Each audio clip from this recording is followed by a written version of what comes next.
দুর্গাপুজোর আগে ব্যস্ত বোলপুরের মনোরমা মৃৎশিল্প। 57 থেকে 58টি মূর্তির বায়না। আর হাতে গোনা কদিন পরে বাঙালির শ্রেষ্ঠ উৎসব দুর্গাপুজো। তার আগে জোর কদমে চলছে প্রস্তুতি বোলপুরের খ্যাতনামা মনোরমা মৃৎশিল্পে। এবছর দুর্গাপুজো বিশ্বকর্মা পুজো একই মাসে হওয়ায় প্রভাব পড়েছে মূর্তির তৈরিতে।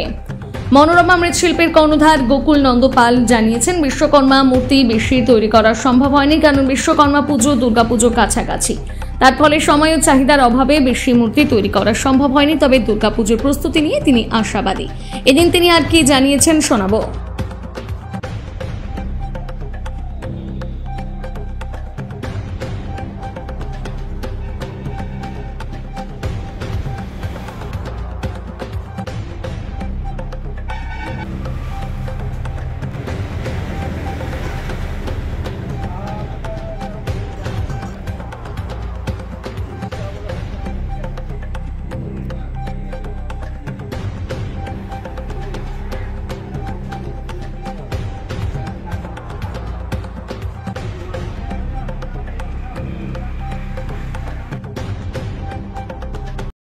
কিরকম প্রস্তুতি চলছে আপনাদের সামনেই পুজো?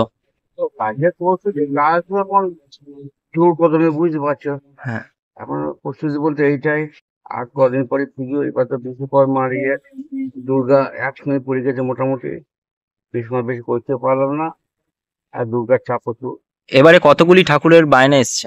আমার দুর্গার 57 থেকে 58 খানা দুর্গা হয়, সেই কটা হচ্ছে এখন। বাড়তি আর কিছু এবার করতে পারা যায় নাই। আগে শিবগুলো করা হয়েছে বলে আরো কাজে চাপ পড়ে গেল। শিবের ইয়ে থাকে আমাদের খুব। কোথায় কোথায় বায়না এসছে, কোথা থেকে? না, বাইরে বাইরে আমাদের আমোদপুর আছে, শিউরি আছে, লাভপুর আছে, বোলপুরে আছে। বোলপুর আশেপাশে গড়জঙ্গল, ওরগ্রাম, সাহেবগঞ্জ, তারপরে মুর্শিদাবাদ ওদিকেও আছে। কতদিন থেকে আপনি এই ব্যবসা করছেন? আমরা ছোট থেকেই চলছে, আমার ব্যবসা বহুদিন আগে থেকেই চলছে। আপনার বাবাও কি এই করতেন? না, আমার বাবা করছেন না, আমার মামা করছেন ঠাকুর। আপনার যে ছেলে, তিনিও কি এই কাজ করেন? হ্যাঁ, ছেলে এখন ভালো কারিগর হয়ে গিয়েছে। আচ্ছা, ছেলের এই জায়গায় আর্ট শিখেছে, আর্ট কমপ্লিট করার পরে ঠাকুর গড়াতে নেমেছে। আচ্ছা। আপনার নাম? আমার নাম গোকুলানন্দ পাল। আচ্ছা, ঠিক আছে।